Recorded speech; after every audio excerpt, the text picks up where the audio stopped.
Welcome to GuruWeb Tutorials. In this tutorial we look at how to edit and change the images and text and effects on your sliders on your website. So you log in and go to your editing bar and go to your dashboard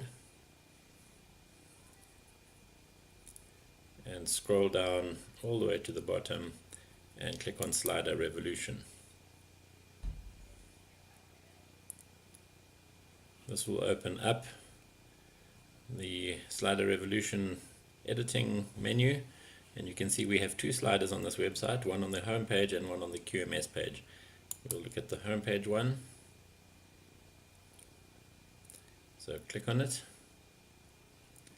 and it has opened up the slide editor, and it is currently opened up on the first slide.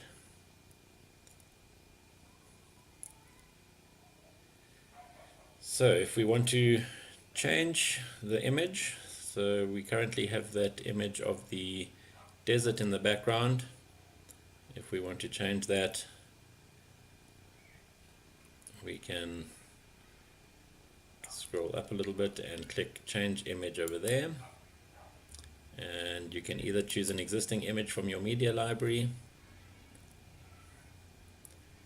and once you've chosen the image, you could edit the image before you insert it into the slider. I recommend nothing bigger than 1024 pixels wide. If you wanted to, if for example your image was bigger than that, you would click on edit image here and scale the image down to 1024 before you insert it into your site. If you don't have an image in your library already, you could upload a new image by clicking on upload there, select the file from your computer, and once you've selected the image, you open it and insert it into your slider there. Once you've changed the image, you might want to look at changing the text. So for example, you would want to change demo company to your own company name. You select the text that you want to edit, click on the edit pencil there, and you would change that text there to your own company name. Once you've done that, you might want to edit the color. For example, you might not be happy with this light blue color. You can choose your color here. For example, you might want to make it a darker blue, or you might want to make it a green. Once you're happy with the color, select and copy the hex code of that color, because you'll want to apply it to the other text as well, unless you want it to be two different colors, but usually you would want them to be the same color. Then you would just paste the code there, and your two sections of text are exactly the same color. You can also edit animations.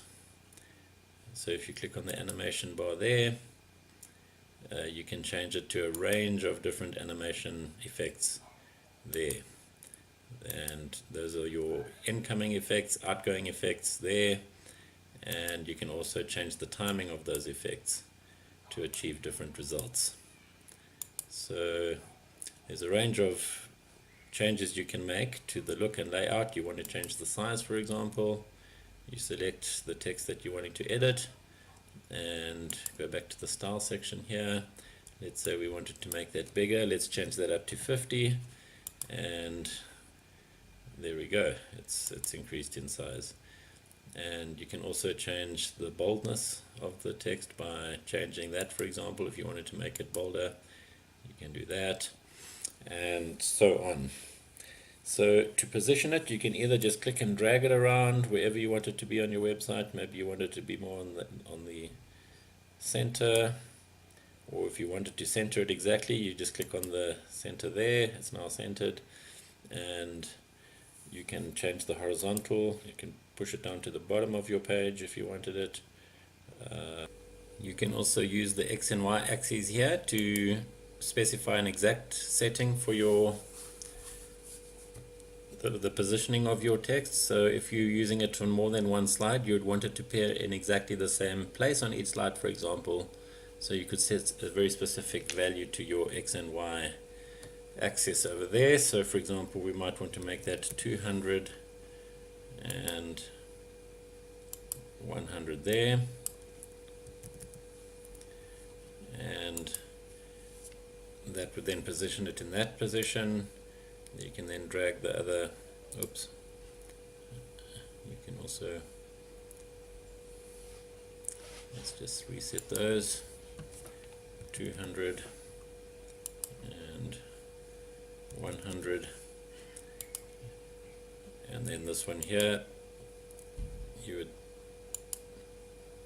select before you move it, and then you would make that one also 200 so that it lines up with the one, and maybe you would make this one 150 to bring it below the other one. So there you've got your positions exactly, and then you would remember to use those exact settings on all of your slides so that your text doesn't move as the slider changes or transitions from one slide to the other. And you can play with a range of animation settings and you can have different animation settings, for example, on your different bits of text depending on how you want it to appear. Thank you for watching, and good luck customizing your website.